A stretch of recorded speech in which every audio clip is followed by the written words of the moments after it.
Λοιπόν, αυτή η ρημάδα, η επέκταση της έκτης προβλήτας, η μισή προβλήτα, η οποία έχει εξαγγελθεί. Εγώ είμαι από το 1997 στο λιμάνι με τον πρώτο γραπτό διαγωνισμό του ΑΣΕΠ και μέχρι σήμερα την έχω ακούσει να εξαγγέλλεται πάνω από 6 φορές. Πάμε τώρα. 16 χρόνια, γιατί κρατώ τώρα στοιχεία και από τους δυο σας. Και λέμε τώρα εμείς εδώ. Ωραία, να μην δοθεί σε ξένο. 16 χρόνια παλεύουμε την έκτη προβλήτα.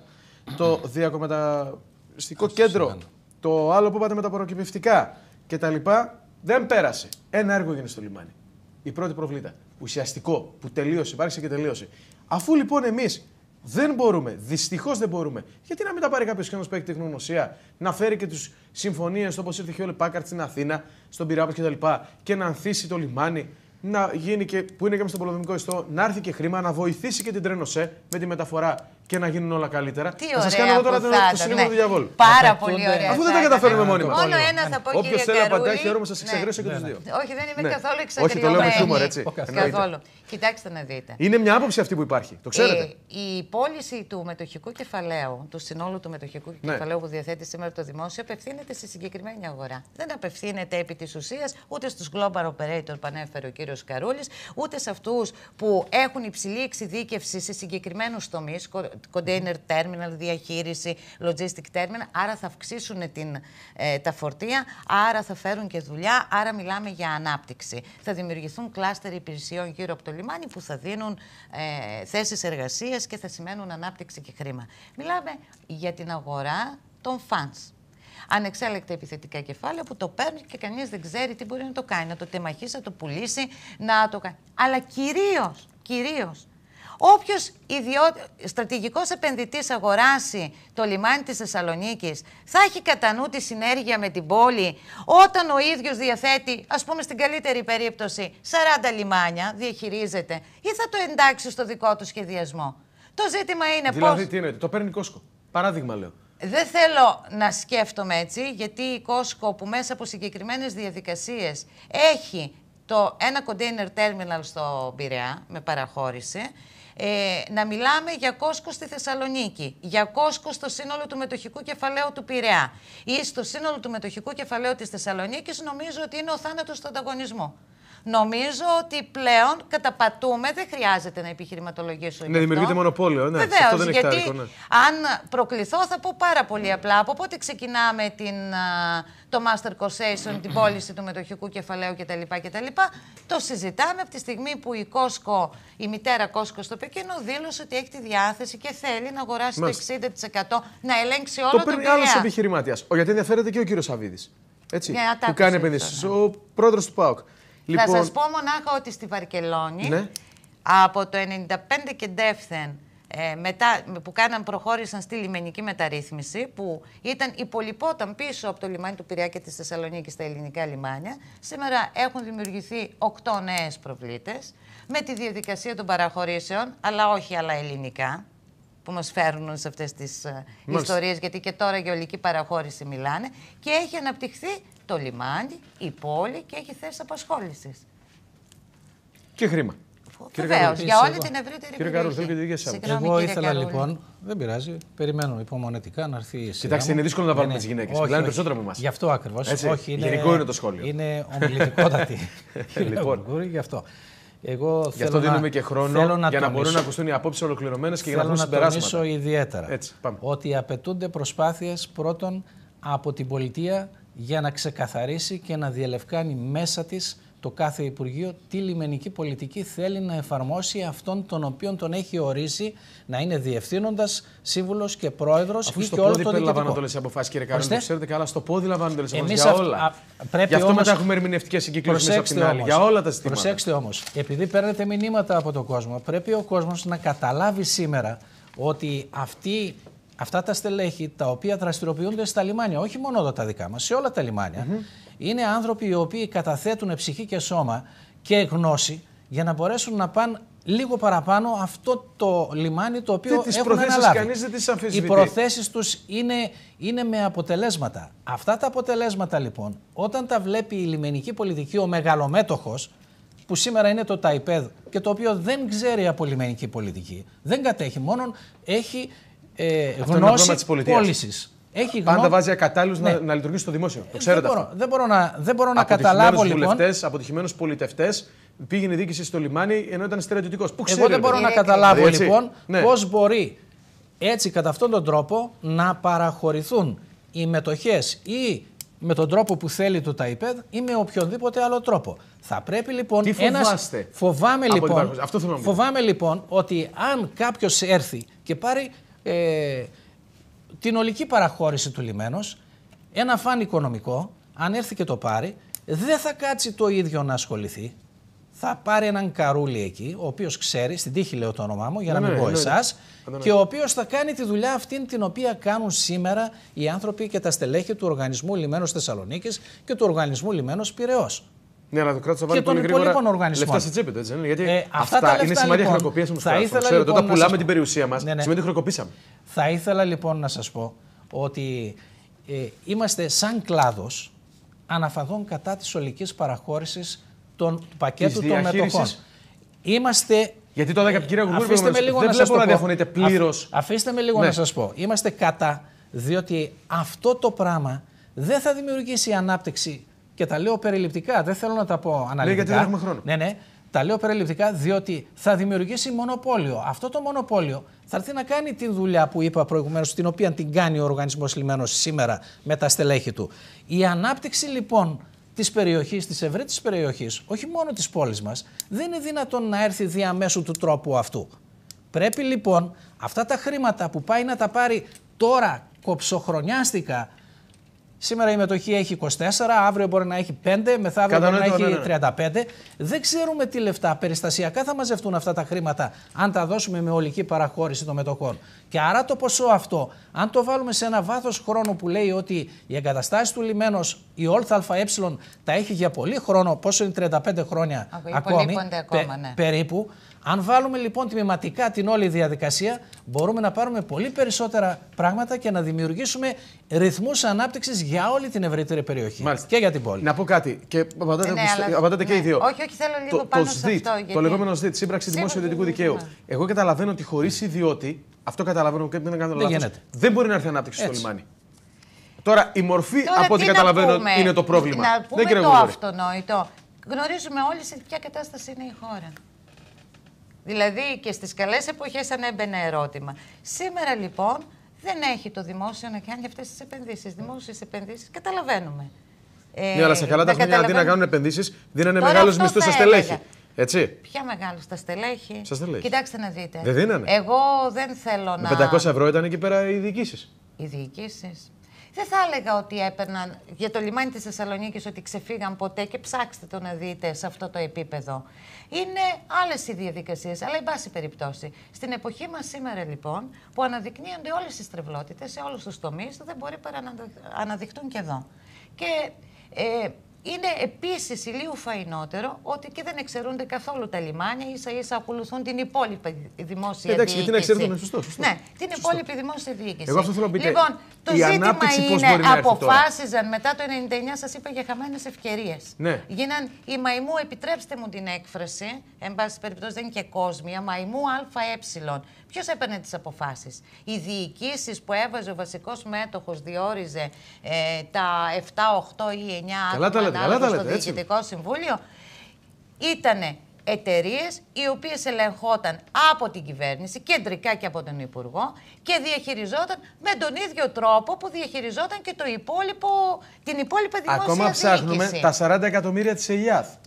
Λοιπόν, το ζήτημα όμως είναι σήμερα. Αυτό είναι το πρόσχημα για να προχωρήσω εγώ δεν στην πώληση του εργαλείου. Ανάπτυξη θέλετε με ποιο τρόπο? Αυτό θέλω να απαντήσω. Εγώ μπορώ να σας πω, να καταθέσω. Όποιος θέλει μπορεί να μου πει. Λοιπόν, σας λέω λοιπόν ότι τα καλά νέα, για να ακούει και ο κόσμος ότι δεν είναι όλα μαύρα, όλα άραχνα. Σε αυτό εδώ το χώρο που λέγεται λιμάνι, είναι δεδομένα τα καλά νέα. Βγαίνουν από τους ισολογισμούς, τους περσινούς του 12. Ναι, το αναφέραμε κιόλας. Περίπου 70 εκατομμύρια.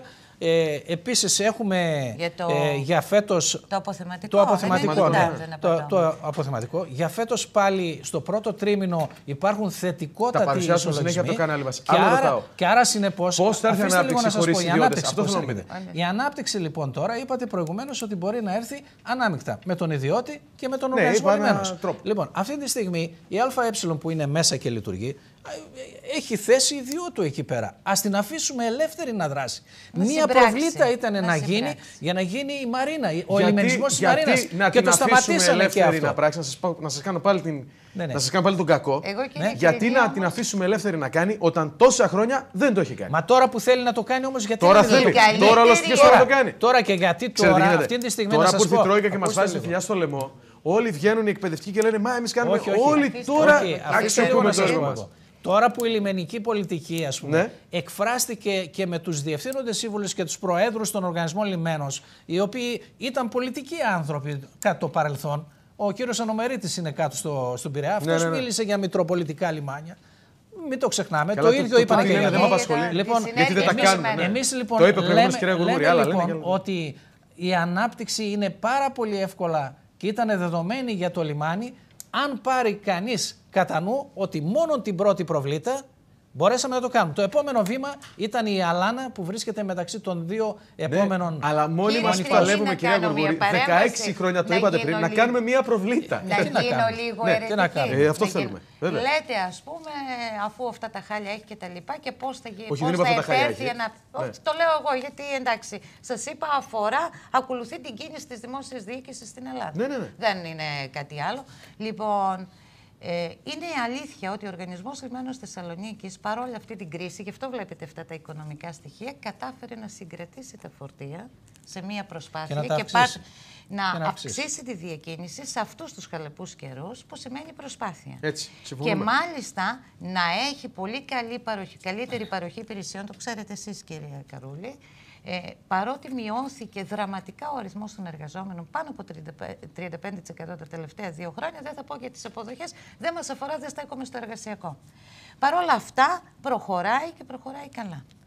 Το ζήτημα δεν είναι να ρωτάμε πώς θα έρθει η ανάπτυξη.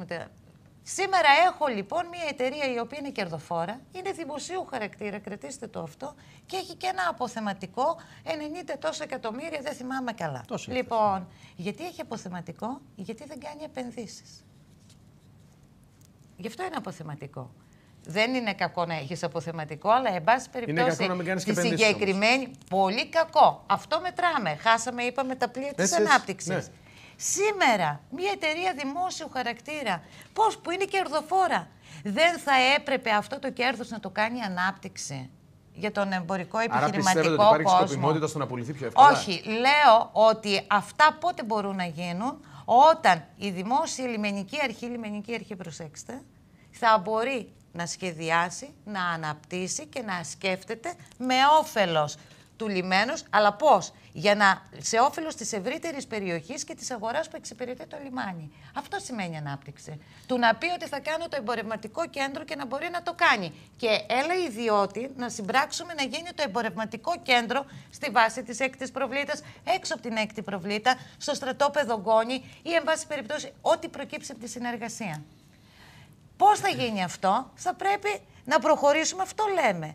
Σήμερα ακόμα, την ίστατη στιγμή, υπάρχει το περιθώριο να κάνουμε αυτή τη νέα ρύθμιση. Δεν θέλω να πω μεταρρύθμιση, είναι καμένη λέξη. Στη λιμενική πολιτική, που αφορά όλη τη χώρα, δεν αφορά μόνο το λιμάνι της Θεσσαλονίκης. Εμάς μας προβληματίζει ότι η τελευταία δημοπρασία που βγαίνει, ας πούμε, ο χώρος όλος του λιμένος, βγαίνει χωρίς το στρατόπεδο Γκόνη που μόλις τώρα προλίγου είπε. Δηλαδή το στρατόπεδο Γκόνη θα έπαιζε το ρόλο αυτό που παίζει το θριάσιο πεδίο κάτω στην Αθήνα. Άρα δεν θέλουν την ανάπτυξη.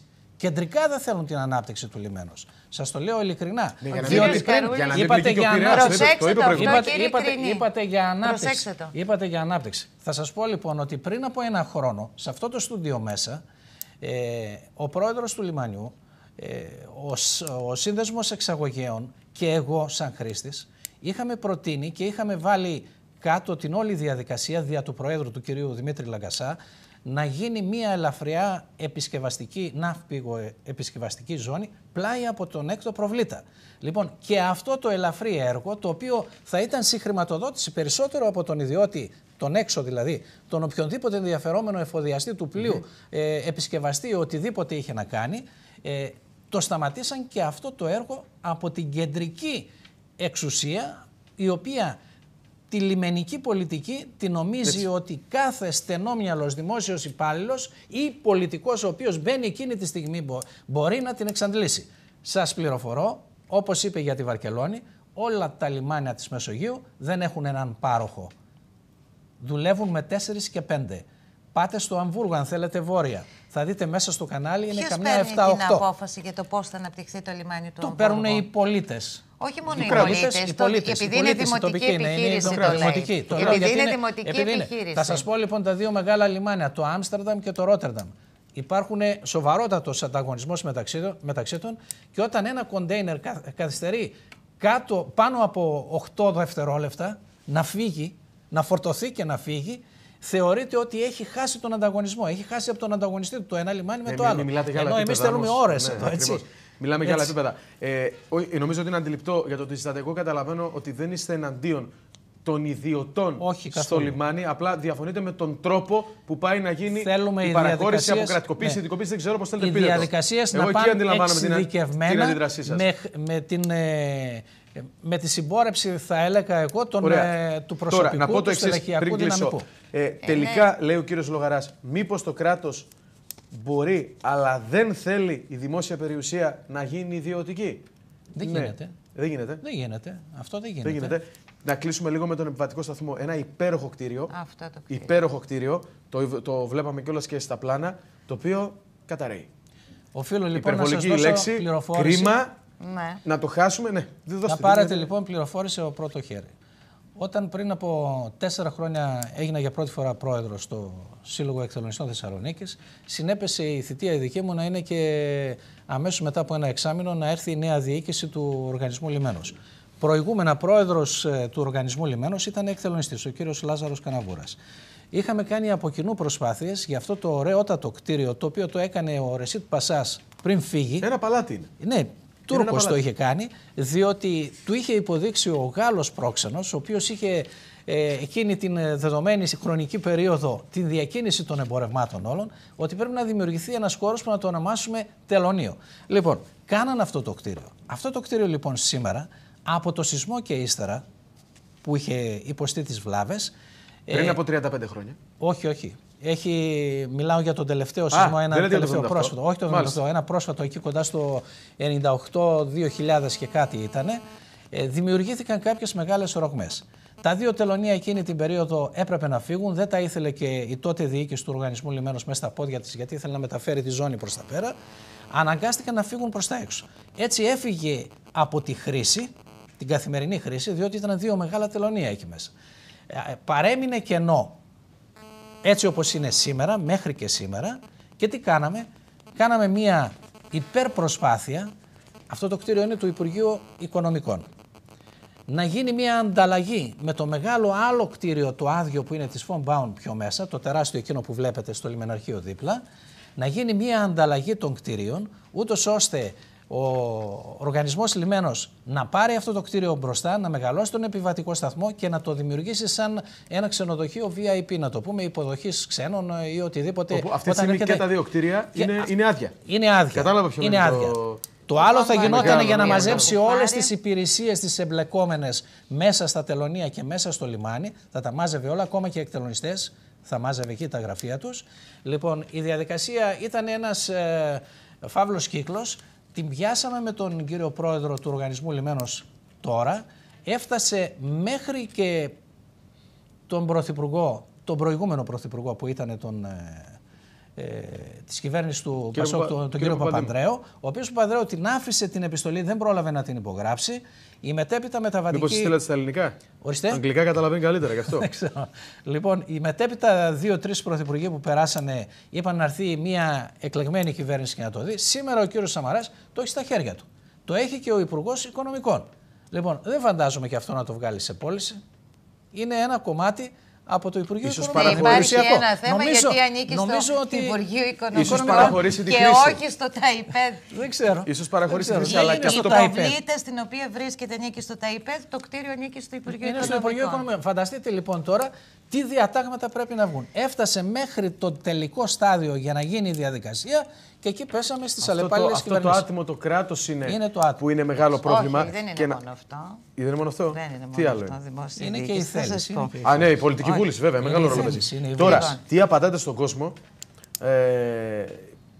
για το θέμα το εξής. Γιατί νομίζω είστε και στην Ομοσπονδία όλων των λιμένων Ελλάδος. Υπαλλήλων.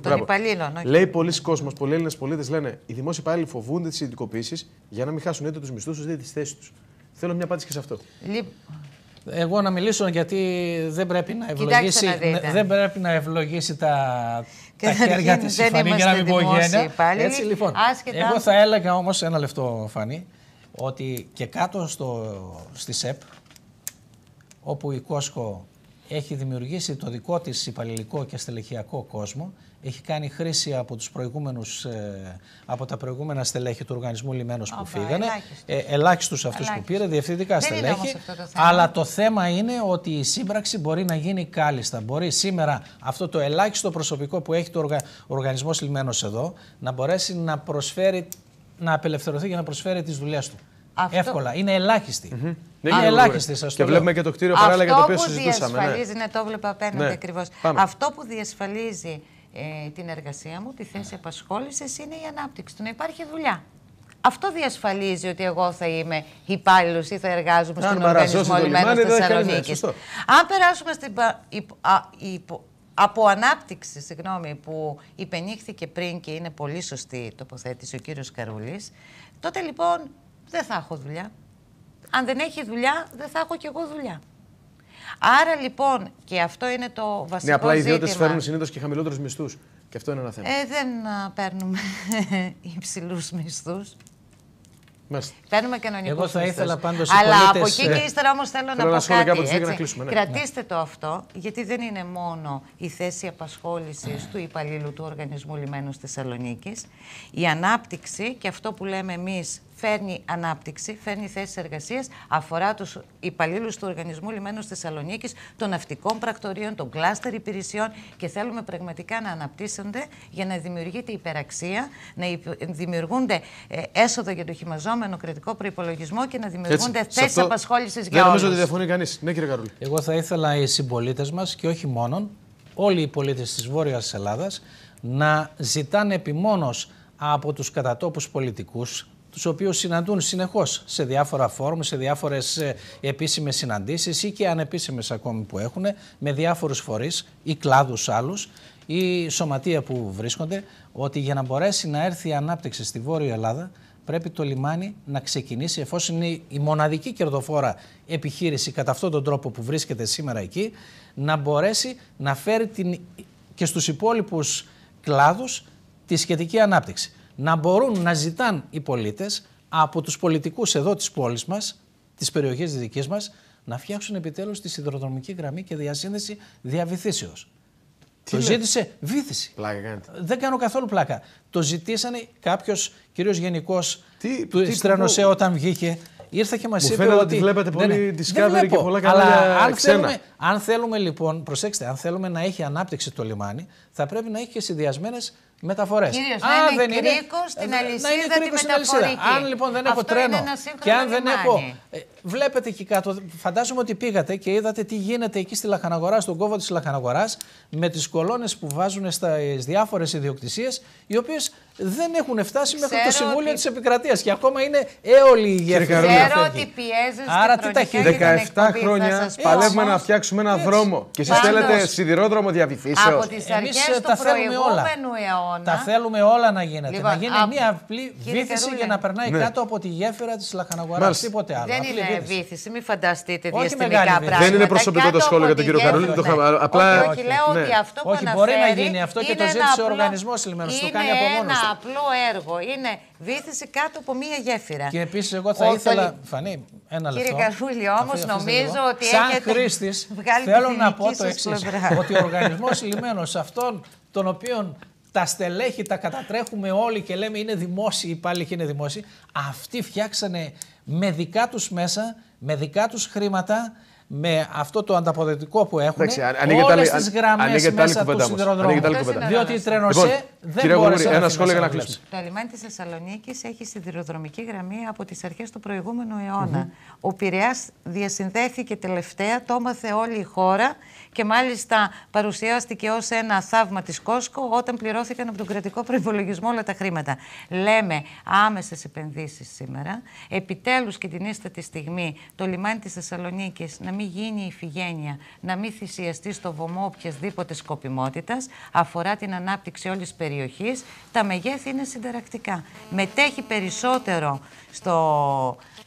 στο ΑΕΠ η εμπορευματική διακίνηση από τα κρυβυπηδώματα της Θεσσαλονίκης από ότι το λιμάνι του Πειραιά, παρότι έχει υπερδιπλάσια διακίνηση. Μάλιστα. Σημαίνει κάτι. Γι' αυτό και θέλω να το παραχωρήσουμε μαζί με τη σιδηροδρομική γραμμή για να συμφέρει περισσότερο και τον επενδυτή, ώστε να φεύγουν κατευθείαν τα δρομολόγια, τα εμπορεύματα. Μα αυτό πρέπει να γίνει. Μπορεί να γίνει και διαμετακομιστικό κέντρο. Αυτό δεν είναι ένα θέμα που αφορά τους εργαζόμενους του λιμένους και τους χρήστες των λιμενικών υπηρεσιών. Μας αφορά, το ξέρουμε καλύτερα, αφορά όλη την πόλη. Και όπως τελευταία γνωρίσανε, γιατί άναψαν τα φώτα της Ράμπας στο λιμάνι της Θεσσαλονίκης με την ανάπλαση, όπως είπατε, 2-3 φορές. Και έχουμε και φεστιβάλ τουρισμού. Και είδαμε τις αποθήκες που έχουμε από το 1997 και είδαμε και βλέπουμε φεστιβάλ. Γίνονται τα φεστιβάλ εκεί, μπράβο. Αυτό έδωσε άλλη όθηση και στο λιμάνι και στην πόλη. Μεγάλωσε η παραλία της πόλης, έτσι. Ότι αυτή η σχέση με την πόλη δεν μπορεί να δοθεί στα χέρια ενός οποιοδήποτε ιδιώτη. Τα κεκλειδώματα θα πέσουν στη Λεωφόρο Νίκης ώστε να μπορεί να γίνει ενιαία η παραλία και προς την Αλφα Προβλήτα.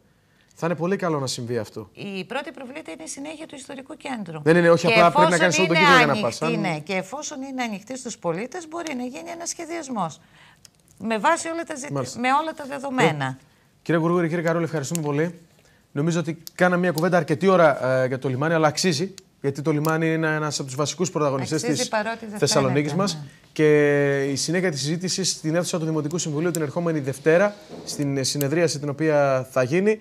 Και θέλω να πιστεύω ότι βγήκαν χρήσιμα συμπεράσματα, αλλά ενημερώθηκε και ο κόσμος, ενημερωθήκατε και όλοι εσείς για το τι σημαίνει παραχώρηση, ιδιωτικοποίηση, τι λένε οι άνθρωποι που το ζουν το λιμάνι, που είναι εκεί μέσα και το ξέρουν καλύτερα από όλους μας. Ευχαριστώ πολύ.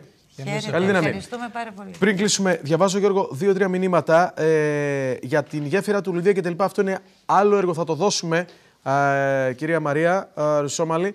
Τώρα, ό,τι αφορά ποσοστά αναπηρίας, χαράτσι και τα λοιπά και επιτροπές, τα κρατώ για αύριο. Λέω μόνο αυτό για την Γραβιά 43, ενδιάμεσα Κρήτης και Αλεξανδρίας, για το κόκκινο BMW που είναι παρατημένο, θα φύγει στην υπηρεσία. Τα υπόλοιπα όμως τα κρατώ αύριο, θα ξεκινήσω με αυτά, όπως για το επίδομα θέρμανσης που ρωτάτε, όπως για τα παιδιά με αναπηρία, για την οδό Μαργαροπούλου, για τροχιά κτλ. Γιατί πέρα από όλα αυτά, αύριο έχουμε ειδική εκπομπή για τα φορολογικά, καθώς από τη Δευτέρα ξεκινάει υποβολή των φορολογικών δηλώσεων. Άρα τα πάντα με την Ένωση Φοροτεχνικών εδώ για να λύσουμε όλες τις απορίες και φυσικά αυτά τα τηλεφωνήματα 4 η ώρα αύριο στην εκπομπή. Ακολουθεί η Χριστίνα Κανατάκη με το Πάρτε Θέση και στις 7 το κεντρικό δελτίο ειδήσεων με τη Μαρία Μουστάκα. Γεια σας.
Όμορφη θέα. Χαριλάου.